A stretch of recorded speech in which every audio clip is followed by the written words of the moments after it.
Cancer Healer Center, a new beginning.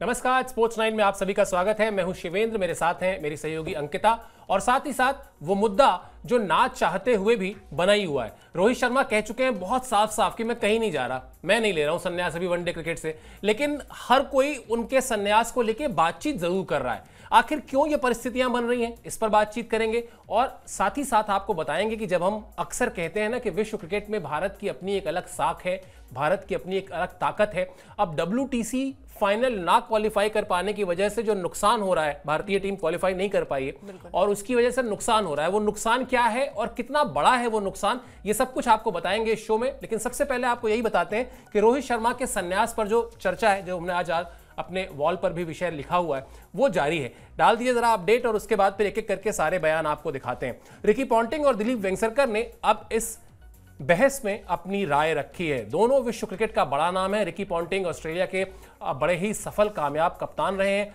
Dilip Vengsarkar ना सिर्फ कप्तान रहे हैं बल्कि बहुत ही शानदार भारतीय टीम के बल्लेबाज रहे हैं। उसके अलावा भारतीय क्रिकेट कंट्रोल बोर्ड के चीफ सेलेक्टर रहे हैं। तो दोनों ही आवाजें विश्व क्रिकेट की मजबूत आवाजें हैं और इसलिए भी इन दोनों के ही जो बयान हैं उस पर बातचीत करना जरूरी है। रोहित कह भी चुके हैं कि मैं अभी संन्यास नहीं ले रहा हूं और ये सब कुछ हुआ है चैंपियंस ट्रॉफी का फाइनल जीतने के बाद। रोहित शर्मा जब आए तो उन्होंने उनसे किसी ने पूछा उससे पहले ही उन्होंने कह दिया कि कोई अफवाह उड़ाए इससे पहले मैं बता देता हूं कि मैं अभी संन्यास नहीं ले रहा हूं, मैं कहीं नहीं जा रहा हूं। उस पर भी अभी हम चर्चा करेंगे। बहरहाल सबसे पहले आपको दिखाते हैं कि रिकी पॉन्टिंग ने क्या कहा है। रिकी पॉन्टिंग से इस बहस का श्री गणेश करते हैं, उसके बाद आगे बढ़ेंगे। जब आप करियर के इस पड़ाव पर आते हैं तो हर कोई आपके संन्यास का इंतजार करता है। मैं नहीं जानता ऐसा क्यों होता है, वो भी तब जबकि आप अच्छा प्रदर्शन कर रहे हो। चैंपियंस ट्रॉफी के फाइनल में रोहित ने अच्छी पारी खेली थी। मुझे लगता है कि वो खुद पर उठे सवालों को खत्म करने की कोशिश कर रहे थे। ये बात पॉन्टिंग की जो, और खासतौर पर अंकिता जो आखिरी 3 लाइनें हैं ना कि मुझे लगता है वो खुद पर उठे सवालों को खत्म करने की कोशिश कर रहे थे। अब अगर आप फाइनल को याद करिए, फाइनल के उन सर्कमस्टांसेस को याद कीजिए, उस हालात को याद कीजिए, या तो वो कुछ अनईजी थे रोहित शर्मा, उनको क्रैम्प्स था, फिजियो आए, सपोर्ट स्टाफ आया, मैच थोड़ी देर के लिए रुका और उनके चेहरे पर और उनके हाव भाव में भी दिखाई दिया कि तकलीफ में है। चाहते तो लौट सकते थे, थोड़ी देर बाद वापस बल्लेबाजी के लिए आ सकते थे, लेकिन शायद वो रिदम मिल चुकी थी, वो एक छक्का उनके बल्ले से लग चुका था, इसीलिए उन्होंने तय किया कि नहीं, अब मैं हूं तो मैं ये मैच में जब तक मेरा बल्ला चलेगा या जब तक मैं आउट नहीं हो जाता मैं छोड़ के मैदान नहीं जाऊंगा। और शायद वही बात कि जो ये बहुत सारे सवाल उठ रहे हैं कि रोहित शर्मा से और प्रासंगिक इसलिए भी है कि फाइनल से ठीक पहले सुनील गावस्कर साहब का एक बयान आया था, आपको याद होगा। उन्होंने कहा था कि रोहित शर्मा जैसे खिलाड़ी को क्या सिर्फ 25-30 रन बनाकर खुश हो जाना चाहिए। तो उन्होंने ना सिर्फ गावस्कर, चलिए खैर गावस्कर को तो क्या जवाब देंगे, गावस्कर लेजेंड है, लेकिन जो आलोचक है उनको जवाब दिया उस पारी से। बिल्कुल बिल्कुल, और यही चीजें होती हैं कि आप अपनी फॉर्म को कब बरकरार करते हैं। और खासकर फाइनल एक ऐसा मैच होता है जहां पर प्रेशर काफी ज्यादा होता है, जहां पर टेंशन काफी ज्यादा होती है। अगर आप ओपनर हैं, अगर आप वहां पर आपका बल्ला नहीं चलता, आप पावर प्ले का सही तरीके से इस्तेमाल नहीं कर पाते, तो आप पर सवाल उठेंगे। क्योंकि 2 मैचेस में हमने देखा था कि रोहित शर्मा का वो फॉर्म, क्योंकि रोहित शर्मा को पता है वो टुक टुक करके बल्लेबाजी नहीं करते, या फिर आउट होते हैं या फिर एक बड़ी पारी खेलते हैं, लेकिन फाइनल में उन्होंने ये साख बनाकर रखी और ये दारोमदार उन पर भी था। और क्वेश्चन मार्क जो उठ रहे थे उन पर, बार बार उन्हें ट्रोल किया जा रहा था कि भाई जो फॉर्म है वो रोहित शर्मा की क्यों नहीं आ रही है अभी तक, क्योंकि हमने BGT देखा था, वहां पर खराब प्रदर्शन था और टेस्ट मैच का अलग फॉर्मेट होता है, तो ये लगा कि चलिए वहां पर खराब फॉर्म थी। लेकिन जब व्हाइट बॉल की बात आती है, जब बात आती है यहाँ पर ODI फॉर्मेट की, जहां पर 13 शतक भी वो लगा चुके हैं, तो अपने आप में बड़ा मुकाम हासिल कर चुके हैं। वहां पर बल्ला न चलना, कटक के मैदान पर हालांकि एक शतकीय पारी आई थी, लेकिन उसके बाद से जब बड़े टूर्नामेंट्स होते हैं, खासकर चैंपियंस ट्रॉफी हो गई, वर्ल्ड कप हो गया, ICC टूर्नामेंट्स हो गए, वहां पर बल्ला खामोश होता है,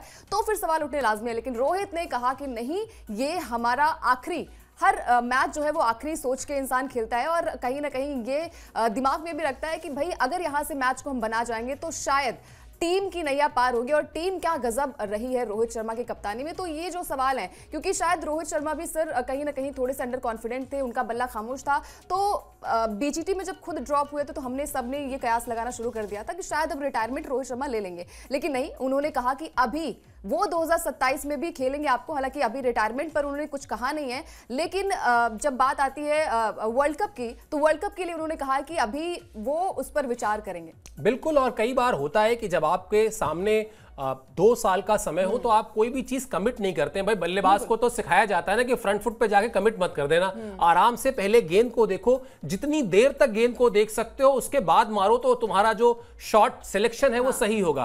तो अगर करियर पर भी इसी फॉर्मूले को लगा दें, क्या जल्दबाजी है? अभी 2 साल का समय है, आप अपनी फिटनेस को देखिए, अपनी फॉर्म को देखिए, यानी वही वाली बात कि गेंद को जितना देर तक देख सकते हैं। और रोहित शर्मा के पास तो वैसे भी कहा जाता है कि टाइमिंग का खेल है, और उनके पास हर एक गेंद पर वो शायद कुछ सेकंड्स एक्स्ट्रा होते हैं एक दूसरे बल्लेबाज के कंपैरिजन में, इसीलिए वो शॉट्स जो मारते हैं कई बार आपको देखकर लगता होगा कि ये कैसे उन्होंने अटेम्प्ट किया, खासतौर पर वो फ्लिक करके वो छक्का जो मारते हैं उसका तो मैं पर्सनली दीवाना हूं ही। चलिए खैर आगे बढ़ते हैं, दिलीप वेंगसरकर की बात करते हैं। वेंगसरकर साहब जो है वो इंडियन क्रिकेट के सेटअप को समझते हैं। रिकी पॉन्टिंग तो चलिए ऑस्ट्रेलिया से आते हैं, वहां की परंपरा अलग है, वहां की सोच अलग है, वहां का ट्रेडिशन अलग है। भारतीय क्रिकेट बिल्कुल अलग है उससे। यहां पर कई बार खिलाड़ी की साख बहुत बड़ी हो जाती है, खिलाड़ी का नाम बहुत बड़ा होता है, तो वेंगसरकर इस चीज को समझते हैं। उन्होंने क्या कहा, उनकी राय भी बहुत इंपॉर्टेंट है, और जैसा मैंने बताया कि बड़ी आवाज है भारतीय क्रिकेट के। रोहित जैसे शानदार खिलाड़ी को अपना भविष्य तय करने के लिए समय मिलना चाहिए। मैं कोई भविष्यवाणी नहीं कर रहा हूं, अभी 2027 वर्ल्ड कप में काफी समय बचा हुआ है। बहुत कुछ रोहित शर्मा की फॉर्म और फिटनेस पर निर्भर करेगा। रोहित ने खिलाड़ी और कप्तान के तौर पर शानदार प्रदर्शन किया है। मुझे नहीं समझ आता है कि उनके संन्यास को लेकर बेवजह अटकलें क्यों लगाई जाती हैं, इसकी कोई जरूरत नहीं है। बिल्कुल, और कहीं ना कहीं ये जो सवाल है वो यही बताता है कि रोहित शर्मा कितने बड़े खिलाड़ी हैं। और इससे पहले भी हमने देखा था कि वीरेंद्र सहवाग ने भी यही कहा था कि हम कहीं ना कहीं थोड़े से रोहित शर्मा को कम आंकते हैं, लेकिन रोहित शर्मा ने अपने आप को प्रूफ किया हर एक मैच में, चाहे वो T20 फॉर्मेट हो जहां पर उनका बल्ला खामोश था। सर आपको याद होगा अफगानिस्तान के साथ जो मैच था साल 2024 का, वहां पर भी रोहित जो है वो निराश किया था उन्होंने पहले 2 मैचेस में, लेकिन उसके बाद जो आखिरी मैच था वहां पर उन्होंने गजब की प्रदर्शन उनका देखने को मिला था। एक शतक की पारी आई थी और फिर सुपर ओवर हुआ था, डबल सुपर ओवर हुआ था, वहां पर भी रोहित शर्मा टिक कर बल्लेबाजी करते हुए मैच को जिताया था। उसके बाद से सारी अटकलें जो है वो खत्म हो गई थी कि T20 से नहीं लेना चाहिए रोहित शर्मा को संन्यास। हालांकि फिर उन्होंने वर्ल्ड कप जिताया, उसके बाद उन्होंने ऐलान किया संन्यास का। अब उनका जो फोकस है, मेरे हिसाब से जो उनका फोकस है वो यही कहता है कि शायद अब रोहित शर्मा शायद मेरे हिसाब से 2027 का भी वर्ल्ड कप आपको खेलते नजर आ सकते हैं। बिल्कुल अंकिता, और जो बात दिलीप वेंगसरकर कह रहे हैं ना, बहुत बिल्कुल सही बात भी है कि आप एक खिलाड़ी को सबको आप एक तरह से नहीं ट्रीट कर सकते हैं। रोहित शर्मा ने भारतीय क्रिकेट को जो कुछ दिया है, और खास तौर पर हम बार बार एक शब्द इस्तेमाल कर रहे हैं आजकल, निस्वार्थ होकर जो बल्लेबाजी की है। किस बल्लेबाज को नहीं अच्छा लगता कि अगर वो स्कोर बोर्ड पे या अपने पर्सनल रन्स जो है 40 जोड़ चुका है तो एक अर्धशतक और बना ले, या अगर वो 70 क्रॉस कर चुका है तो वो अपने शतक के लिए अटेम्प्ट करे। लेकिन अगर आप 2023 वर्ल्ड कप कोई उनके परफॉर्मेंस को याद करेंगे, मुझे याद है कम से कम 2 या 3 अर्धशतक और कम से कम 2 शतक, 80s में 2 बार आउट, 80s पार करके 2 बार आउट हुए थे वो, तो वो बहुत आराम से कर सकते थे। फिर बीसीसीआई को, सिलेक्शन कमेटी को ये समझना पड़ेगा कि रोहित शर्मा जो अपने रन्स के लिए परवाह नहीं कर रहे हैं, वो कभी भी टीम पर बोझ बनकर नहीं रहेंगे, तो आपको उनको वक्त देना भी चाहिए। बिल्कुल देना चाहिए, और उन्होंने सही भी कहा कि भाई ये फैसला जो है वो रोहित पर ही छोड़ना चाहिए। ऐसा पॉन्टिंग ने भी कहा, ऐसा दिलीप जी ने भी कहा। लेकिन फिर बात वही आती है ना कि एक मैच अगर आप जिता देते हैं और खासकर आईसीसी के टूर्नामेंट जिता देते हैं तो फिर आप महान बन जाते हैं, आपकी गिनती जो है वो महानतम कप्तानों में की जाती है। अब यहाँ से रोहित शर्मा को कुछ बोलने की जरूरत नहीं मेरे हिसाब से। उन्होंने साफ तौर पर कह दिया कि मैं कहीं नहीं जा रहा हूं, मैं संन्यास नहीं ले रहा हूं। हालांकि अभी तक उन्होंने 2027 का जो वर्ल्ड कप, हर कोई यही बात कर रहा है क्योंकि एक जो ट्रॉफी है वो मिस हुई है और WTC का फाइनल हम नहीं खेल पाए, वो भी कहीं ना कहीं मलाल रहेगा। क्योंकि अगर आपके पास जितनी भी ट्रॉफियां होती हैं, भले ही आपकी फॉर्म जो है वो थोड़ी सी डिप हो जाती है, लेकिन जब हम इतिहास को उठाकर देखते हैं, जब हम इतिहास के पन्नों को खंगालते हैं, तो आपका हर एक प्रदर्शन याद होता है। हम जब भी MS को याद करते हैं, MS धोनी को याद करते हैं, तो हमें साल 2007 का वो वर्ल्ड कप याद आता है, साल 2011 का वर्ल्ड कप याद आता है, चैंपियंस ट्रॉफी याद आती है और IPL भी याद आता है। तो फिर आप इसी तरीके से याद किए जाते हैं और लेगेसी अपनी फॉलो करते हैं। तो कहीं ना कहीं जो बाकी के खिलाड़ी भी हैं, उनके कप्तानी में हमने देखा है कि वो बहुत रिलैक्स रहते हैं। कुलदीप को अगर कुछ भी चाहिए होता है तो रोहित को पता होता है कि किस तरीके से उनसे गेंदबाजी करानी है और कैसे वो आउट होना है। आपने फाइनल मैच देखा होगा जहां पर हमें पता नहीं था कि शायद कुलदीप, क्योंकि अंडर कॉन्फिडेंट थे और उससे पहले विकेट भी उनके पास नहीं आई थी। वरुण तो हालांकि न्यूजीलैंड के खिलाफ जो पंजा उन्होंने मारा था, उसके बाद से लगा था कि अब वरुण जो है फॉर्म में आ गए, लेकिन कुलदीप एक ऐसे खिलाड़ी जो काफी टाइम से टीम इंडिया के खेमे में है और उसके बाद उनका प्रदर्शन ना होना, एक सीनियर प्लेयर के तौर पर प्रदर्शन ना होना, तो ये दर्शाता है कि शायद फॉर्म थोड़ी सी डिप हुई है। लेकिन भरोसा करा यहाँ पर रोहित शर्मा ने, और फिर आपको पता होता है कि एक बार अगर फील्ड चेंज करवाते हैं रोहित शर्मा तो वहां पर कैच होते हैं या फिर बोल्ड होते हैं। बिल्कुल, और जिस तरह की कप्तानी उन्होंने की, सही बात है, कई बार वो दिखता नहीं है, दिखता वो कुलदीप यादव के विकेट दिखते हैं या किसी गेंदबाज के विकेट दिखते हैं, किसी फील्डर का कैच दिखता है, लेकिन उसके पीछे जो पूरी की पूरी वो जाल बुनने की प्रक्रिया होती है जो कप्तान करता है सीनियर प्लेयर्स के साथ बातचीत करके, वो रोहित शर्मा बहुत ही खूबसूरत तरीके से करते आ रहे हैं, बहुत ही दिमाग के साथ करते आ रहे हैं। चलिए अब ये भी बता देते हैं कि रोहित शर्मा ने क्या कहा था, ताकि ये जो बहस है ना वो शायद अब यहां से खत्म हो, क्योंकि रोहित शर्मा जब आए चैंपियंस ट्रॉफी जीतने के बाद तो उन्होंने सबसे पहले जो कहा वो बयान भी आपको दिखाते हैं। उन्होंने कहा, मैं अभी वनडे फॉर्मेट से संन्यास नहीं ले रहा हूं, ये बात मैं इसलिए कह रहा हूं जिससे किसी तरह की अफवाह ना फैले, अभी भविष्य को लेकर कोई योजना नहीं है, चीजें जिस तरह से चल रही हैं चलती रहेंगी, ये जीत टीम के लिए ऐतिहासिक उपलब्धि है, मैंने बहुत कम टीमों को आईसीसी के 2 टूर्नामेंट में बगैर हार के खिताब जीतते देखा है। तो ये बयान चैंपियंस ट्रॉफी जीतने के बाद रोहित शर्मा का दिया हुआ था, और मुझे लगता है अब अगर थोड़ा सा मूविंग फॉरवर्ड जो कहते हैं आगे बढ़ें, तो मुझे लगता है शायद अंकिता जो अब रोहित शर्मा का प्लान होगा वो ये होगा कि आईपीएल का ये सीजन सबसे पहले देखते हैं, जैसे कहते हैं ना फर्स्ट कम फर्स्ट, एक एक चीजें, और ये प्लेयर्स को बहुत अच्छी तरह आता है। जब आप कोई टूर्नामेंट खेल रहे हैं, मान लेते हैं वहां पे 7-8 मैचेस आपको खेलने हैं, आप 8वें मैच की प्रैक्टिस नहीं कर रहे होते हैं। या आप सचिन तेंदुलकर का तो बहुत ही फेमस एक इंटरव्यू है मेरे साथ जिसमें वो कहते हैं कि आप हर मैच में जाते हैं ये सोच के कि शतक बनाना है, लेकिन आप 100वां रन सीधा नहीं बनाते आप शुरुआत तो 1 से करते हैं ना, पहले आप 1 से 10 पे जाते हैं, फिर 10 से 20 पे जाते हैं, फिर 20 से 30 पे जाते हैं, तो वो एक प्रोसेस है। उसी तरह से अगर देखा जाए, अगर 2027 वर्ल्ड कप एक मान लेते हैं कि अल्टीमेट गोल है, एक अंतिम मंजिल है रोहित शर्मा की, तो उसकी शुरुआत इस आईपीएल के सीजन से होगी। कैसा जाता है फॉर्म के लिहाज से, फिटनेस के लिहाज से, फिर आगे तय करेंगे क्या करना है। बिल्कुल, और यही चीजें होती है, मैटर भी करती है कि आप छोटे छोटे माइलस्टोन जो होते हैं उसको आप पहले कवर करिए। और जैसे सर ने कहा कि 2027 का जो वर्ल्ड कप है, हर किसी का ख्वाब होता है यार कि बड़ा फॉर्मेट कैसे खेलना है और बड़े फॉर्मेट में रन कैसे बनाने हैं। रोहित शर्मा को बखूबी याद है, और ये मलाल जो है वो 2023 के वर्ल्ड कप में भी हमने देखा था कि वो मलाल जो है वो रह गया था, वो आंसू जो थे वो छुपे नहीं थे, चाहे वो विराट के हो चाहे वो रोहित शर्मा के हो। इतने सालों से अगर आप क्रिकेट खेल रहे हैं, इतने सालों से आप हर एक फॉर्मेट खेल रहे हैं, तो आपके मन में भी यही होता है कि आप वो ट्रॉफी उठाएं। वो ट्रॉफी आपका सपना नहीं होता है, हम भारतीय फैंस का भी सपना होता है। तो रोहित शर्मा जो है वो, जैसे सर ने कहा कि आईपीएल, अब आईपीएल है तो आईपीएल में आपको हर एक मैच जो है वो खेलने पड़ेंगे, और आई थिंक हर एक खिलाड़ी भी यही चाहता है कि फॉर्म जो है वो बरकरार है। और डब्ल्यूटीसी के मद्देनजर भी, क्योंकि इंग्लैंड के साथ हमारा दौरा है, वहां पर भी हमें कई सारे मैचेस खेलने, 5 मैचों की टेस्ट सीरीज होने वाली है, तो वो भी कहीं ना कहीं गोल होगा रोहित शर्मा का। तो फॉर्म कहीं ना कहीं मैटर बहुत ज्यादा करती है, और आईपीएल में हमने देखा है कि भाई 5 ट्रॉफी अगर रोहित शर्मा के पास है, कप्तान भले नहीं लेकिन पीछे से वो कप्तानी हमेशा जो है वो बैकबोन बनकर अपनी टीम के लिए रहते हैं। जैसे हमने पिछले मैच में देखा था, पिछले सीजन देखा था, वो हार्दिक पांड्या को बू जरूर किया गया था, उन्हें ट्रोल किया गया था, लेकिन उसके बावजूद भी रोहित शर्मा जो है वो टीम के लिए बैकबोन बनकर नजर आया। तो अब ये आईपीएल डिसाइड करेगा, लेकिन डिसाइड तो कुछ नहीं करेगा, वो रोहित शर्मा ही डिसाइड करेंगे, टीम सेलेक्टर्स डिसाइड करेंगे। लेकिन ये फॉर्म जो है वो बरकरार रहती है या नहीं रहती है, आगे के मैचेस में भी हमें यही देखने को मिलेगा।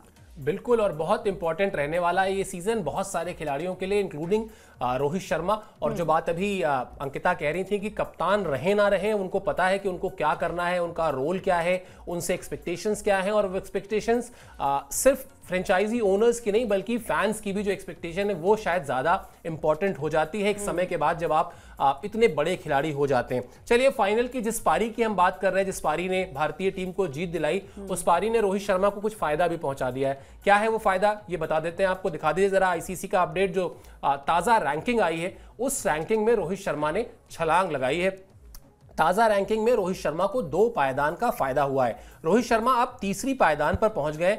टॉप 5 बल्लेबाजों में 3 भारतीय शामिल हैं। शुभमन गिल पहले नंबर पर है, रोहित शर्मा तीसरे नंबर पर है, और विराट कोहली 5वें नंबर पर है। मेरे ख्याल से दुनिया में किसी जो मतलब टीमें हैं जो वनडे क्रिकेट खेलती हैं, उनको अगर भारतीय टीम का दबदबा दिखाना हो या बताना हो या समझाना हो तो ज्यादा कुछ कहने की जरूरत नहीं है। रैंकिंग में से टॉप 5 की जो लिस्ट है वो भेज देनी चाहिए, समझ में अपने आप आ जाएगा। बिल्कुल, क्योंकि 3 तो हमारे धुरंधर बल्लेबाज ही हैं, जहां पर शुभमन है, रोहित है और विराट कोहली। हालांकि विराट कोहली अगर 1 रन पर आउट नहीं होते तो शायद वो कई सारे रिकॉर्ड्स भी तोड़ते और साथ ही साथ कहीं ना कहीं वो बट यही चीजें होती है सर कि अगर आप जीतते हैं तो आप सारे मलाल जो है वो भूल जाते हैं। वही चीजें होती है रोहित शर्मा के साथ भी। रोहित शर्मा अगर यहाँ पर रन नहीं बनाते तो ये मैटर जो है, ये मैच जो है वो फंस सकता था। और इस मैच में अगर आपको मैच बनाना है तो आपको ओपनर्स जो कि बहुत ज्यादा इंपॉर्टेंट रोल प्ले करते हैं, और यहाँ पर रोहित शर्मा, उन्हें पता है कि भाई अगर जो नई बॉल है उससे कैसे आपको मतलब पारी को, बड़ी पारी में बिल्ड करना है, पावर प्ले का कैसे इस्तेमाल करना है, ये रोहित को बखूबी आता है। और मेरे हिसाब से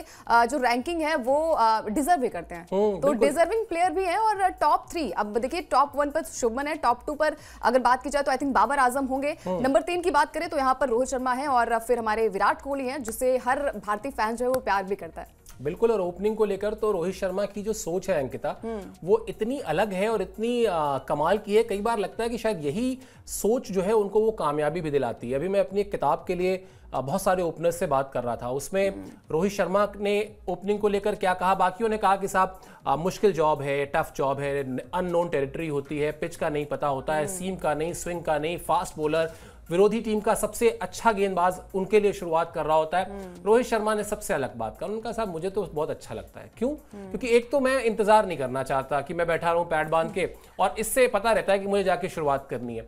नंबर 2, मुझे पता है कि क्या क्या नहीं होगा। जैसे बॉल रिवर्स स्विंग नहीं होगी, मुझे पता है, तो अगर रिवर्स स्विंग नहीं होगी तो मुझे रिवर्स स्विंग का जो डर है वो अपने मन से मेरे निकल जाता है। फिर मुझे पता होता है कि लगभग फील्ड प्लेसमेंट किस तरह का होगा, स्लिप कहां लगी होगी, फॉरवर्ड शॉर्ट लेग होगा, यानी टेस्ट मैचेस की बात अगर करें तो, या कवर्स में होगा या मिड विकेट पे होगा। तो मुझे लगा कि शायद जो उनकी कामयाबी है एक ओपनर के तौर पर, जिस तरह से उनका करियर पूरा का पूरा बदला है मिडिल ऑर्डर बल्लेबाज से ओपनिंग करने में, उसके पीछे ये उनका अप्रोच है जिसकी वजह से उनको ये कामयाबी मिली है। चलिए अब बताते हैं आपको वर्ल्ड टेस्ट चैंपियनशिप वाली खबर। हुआ यूं कि भारतीय टीम तो बड़ी मायूस रही, क्योंकि पहले न्यूजीलैंड के खिलाफ जो है हम 92 साल का जो हमारा इतिहास है टेस्ट क्रिकेट का, उसमें हम पहली बार हार गए 3-0 से अपने घर में। फिर करीब 1 दशक के बाद वो बीजीटी भी, यानी बॉर्डर गावस्कर ट्रॉफी भी आप जानते हैं हमसे छिन गई। ऑस्ट्रेलिया ने जीत हासिल की और उस पर कब्जा कर लिया। अब उसकी वजह से वर्ल्ड टेस्ट चैंपियनशिप का फाइनल जो था, भारतीय टीम तीसरी बार लगातार क्वालिफाई कर सकती थी, वो नहीं कर पाई। उसका असर क्या हुआ है दिखाते हैं आपको ये खबर, तो आपको समझ में आएगा कि क्या भारतीय टीम की ताकत है, कैसी उसकी फैन फॉलोइंग है, और कैसे अगर किसी बड़े टूर्नामेंट के फाइनल में भारतीय टीम नहीं पहुंचती है तो उसका नुकसान क्या होता है। साहब आर्थिक नुकसान होगा। आर्थिक नुकसान इसलिए होगा कि जो टिकट के प्राइस थे वो प्राइस ठीक ठाक बढ़ाए गए थे कि भारतीय टीम वहां आएगी, और भारतीय फैंस आप जानते हैं दुनिया में हर जगह हैं, टिकट लेंगे, हाई प्रोफाइल एक मैच होगा। अब भारतीय टीम चूंकि क्वालिफाई नहीं कर पाई तो वो टिकट की कीमतें जो है वो कम करनी पड़ गई, और कम करनी भी ऐसी पड़ गई अंकिता कि लगभग 45 करोड़ रुपए का आयोजकों को नुकसान हो सकता है।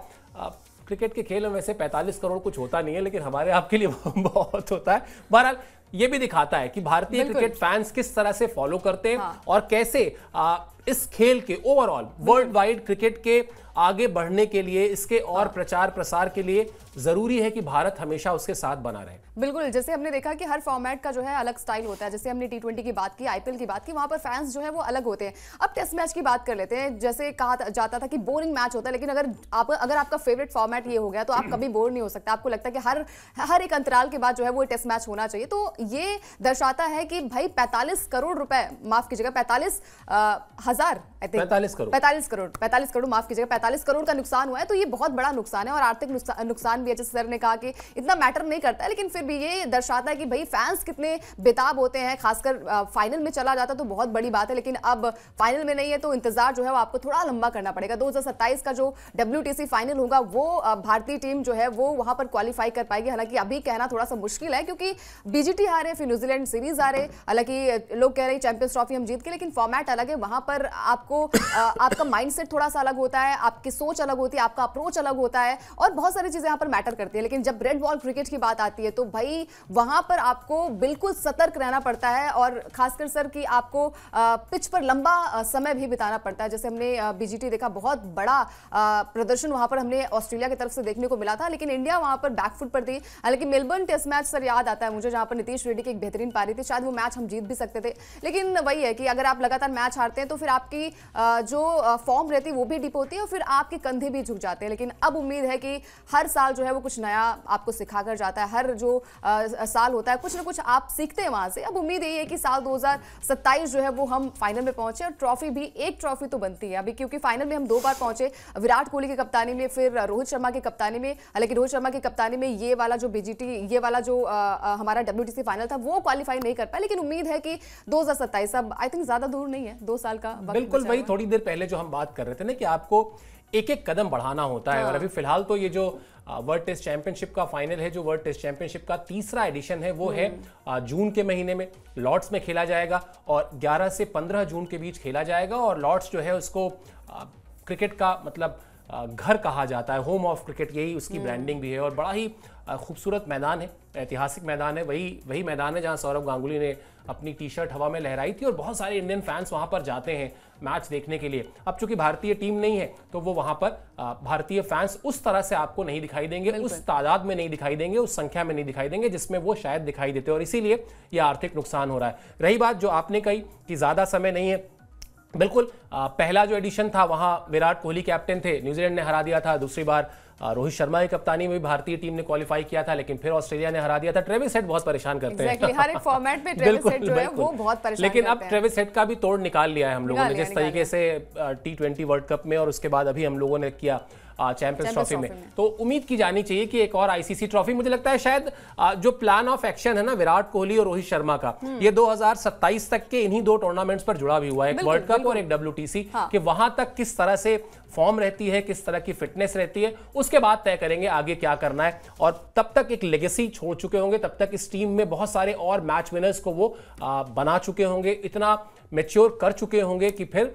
भारतीय क्रिकेट जो हमेशा कहा जाता है कि सेफ हैंड्स में है, वो सेफ हैंड्स में ही रहेगा। चलिए खैर, अब धीरे धीरे हम भी अपनी कवरेज को शिफ्ट करेंगे आईपीएल की तरफ। बहुत जल्दी ही आपको आईपीएल पर हमारी खास कवरेज जो है वो देखने को मिलेगी, बड़े ही शानदार ग्राफिक्स के साथ और बहुत सारी इंफॉर्मेशन भी बड़ी ही इंटरेस्टिंग किस्म की होंगी। तो आपको बस इतना करना है, सब्सक्राइब कर लीजिए स्पोर्ट्स 9 को, और जो प्यार आपने दिया है वो प्यार हमें देते रहिए। कोई सजेशन हो, कोई फीडबैक हो, वो भी जरूर दीजिए, हम उस पर भी अमल करेंगे। फिलहाल इस शो में आप हमसे जुड़े, इसके लिए मेरी और अंकिता की तरफ से बहुत बहुत शुक्रिया और आभार। Cancer Healer Center, a new beginning.